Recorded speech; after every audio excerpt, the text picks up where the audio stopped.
My background is different than a lot of other people running for this office. My grandpa was an iron ore miner. He worked 1,500 feet underground in the mines his whole life.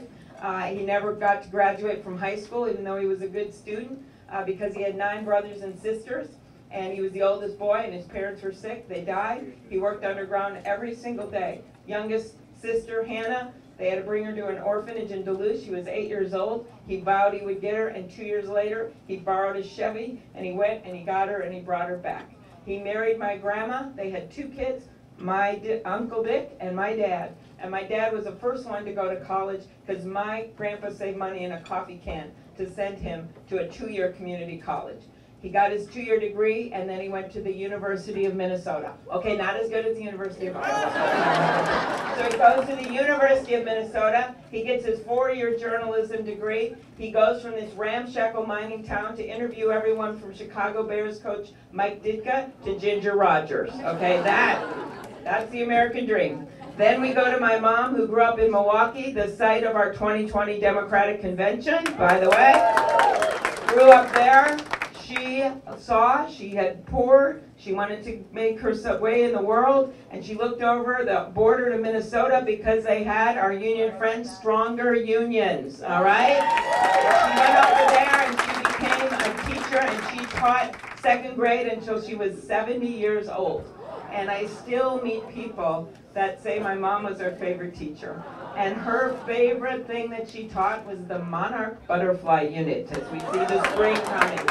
She would literally dress up in a butterfly outfit with a tunic, with antennas. She would have these little shoes on, and she would have a sign that said, "To Mexico or bust," because that's where the monarchs went. So I always knew she thought it was funny to go grocery shopping when that was done in that outfit, but I never knew why she did this until the week after she died. And there was a visitation, and this woman came over and she's crying. I don't know what's going on. She's got her son, who is severely disabled, standing next to her, older son. And she finally says, "This is my son, and he had your mom in 2nd grade. And his favorite thing she taught was that monarch butterfly unit.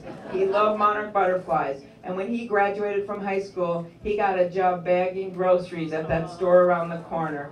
And every year, when your mom taught that unit, afterwards she would go over to the grocery store, stand in his line in her outfit, and give him a big hug.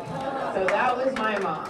And I literally stand before you today as the granddaughter of an iron ore miner, as the daughter of a teacher and a newspaperman, as the first woman elected to the United States Senate for the state of Minnesota, and a candidate for President of the United States.